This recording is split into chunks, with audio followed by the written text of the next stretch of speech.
Taste the Daily. காணும் பொங்கலை முன்னிட்டு சென்னை மெரினா கடற்கரையில் மக்கள் கூட்டம் அதிகரித்த நிலையில் கடும் போக்குவரத்து நெரிசல் ஏற்பட்டது.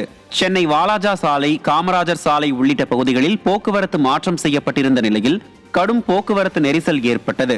இதன் காரணமாக கலங்கரை விளக்கத்திலிருந்து வரும் வாகனங்கள் கண்ணகி சிலையின் இடதுபுறமாக திருப்பிவிடப்பட்டது.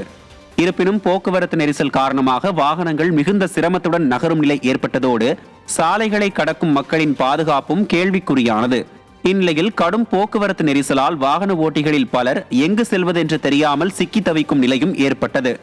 நிர்வாக திறனற்ற ஸ்டாலின் அரசு போதுமான முன்னேற்பாடுகளை மேற்கொள்ளாததும் போக்குவரத்து நெரிசலுக்கு காரணம் என பொதுமக்கள் குற்றம் சாட்டுகின்றனர். கடலூர் மாவட்டம் புவனகிரி அருகே 10 நாட்களுக்கு மேலாக நெடுஞ்சாலையில் பல லட்சம் ரூபாய் மதிப்பிலான நெல்மணிகள் தார்பாய் போட்டு மூடி வைத்திருக்கும் அவலம் ஏற்பட்டுள்ளது. கரைமேடு கிராமத்தில் அறுவடை செய்யப்பட்ட 2000 மூட்டை சம்பார் நெல் சென்னை கும்பகோணம் தேசிய நெடுஞ்சாலையில் கொட்டி வைத்து பாதுகாக்கப்பட்டு வருகிறது. இந்நிலையில் இங்கு நீண்ட காலத்திற்கு பின் திறக்கப்பட்ட கொள்முதல் நிலையத்தில் நாள் ஒன்றுக்கு 800 மூட்டைகள் நெல் மட்டுமே கொள்முதல் செய்யப்படுகிறது. அத்துடன் நெல் மூட்டைகளை கொள்முதல் செய்ய ஒரு மூட்டைக்கு 60 ரூபாய் வசூல் செய்யும் அநியாயமும் நடைபெறுகிறது. இந்த சூழலில் நெல் கொள்முதல் செய்ய ஆகும் தேவையற்ற தாமதத்தால் தங்களுக்கு அதிக நஷ்டம் ஏற்படுவதாக விவசாயிகள் வேதனைப்படுகின்றனர். எனவே ஒரு நாளைக்கு 2000 நெல் மூட்டைகளை எனும் கொள்முதல் செய்ய விடிய அரசை வலியுறுத்தியுள்ளனர். சிவகங்கை மாவட்டம் திருப்பத்தூர் அருகே சிராவயல் மஞ்சுவிரட்டு போட்டியில் பங்கேற்ற 2 இறந்தனர். மாடு ஒன்றும் பரிதாபமாக இறந்தது. சிராவயல் மஞ்சுவிரட்டு போட்டியில் வாடிவாசல் வழியாக ஒரு சுற்றுக்கு 50 பேர் என 150 பேர் பங்கேற்று பரிசுகளை வென்றனர். முன்னதாக கட்டுமாடுகளாக 300க்கும் மேற்பட்ட காளைகள் அவிழ்த்து விடப்பட்டது. அவை முட்டியதில் மாடுபிடி வீரர்கள், பார்வையாளர்கள் என 117 பேர் காயமடைந்தனர். இதில் படுகாயமடைந்த தேவக்கோட்டை சின்ன ஊஞ்சினையை சேர்ந்த சுப்பையா என்பவர் பரிதாபமாக இருந்தார்.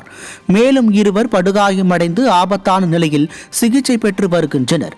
இந்நிலையில் தென்கரை கண்மாயில் மூழ்கி ஒரு மஞ்சு விரட்டு மாடும் அதை பிடிக்க சென்ற மாட்டின் உரிமையாளர் நடுவிக்கோட்டை சைனிஸ் ராஜா என்பவரும் நீரில் படர்ந்திருந்த தாமரை கொடியில் சிக்கி பரிதாபமாக இறந்தனர்.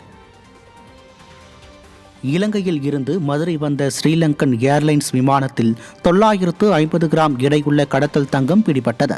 விமான கழிவறையில் பிடிக்கப்பட்ட அக்கட்டி தங்கத்தின் மதிப்பு 71,25,000 ரூபாயாகும். இதனைத் தொடர்ந்து தங்க கடத்தலில் ஈடுபட்ட நபரை பிடிக்க சுங்க இலாகா வான் நுண்ணறிவு பிரிவினர் பயணிகளின் சிசிடிவி காட்சிகளை ஆய்வு செய்து வருகின்றனர். முன்னதாக சென்னை விமான நிலையத்திலும் தங்கம், போதைப் பொருட்கள் உள்ளிட்ட போதைப் பொருட்கள் பிடிபட்டு வருகிறது. இதேபோல் நாடு முழுவதும் உள்ள விமான நிலையங்களிலும் துறைமுகங்களிலும் தினமும் பிடிபடும் கடத்தல் பொருட்கள் மூலம் மைனாரிட்டி பாஜக அரசின் நிர்வாக திறமையின்மையை வெளிப்படுத்துவதாக பொதுமக்கள் விமர்சிக்கின்றனர்.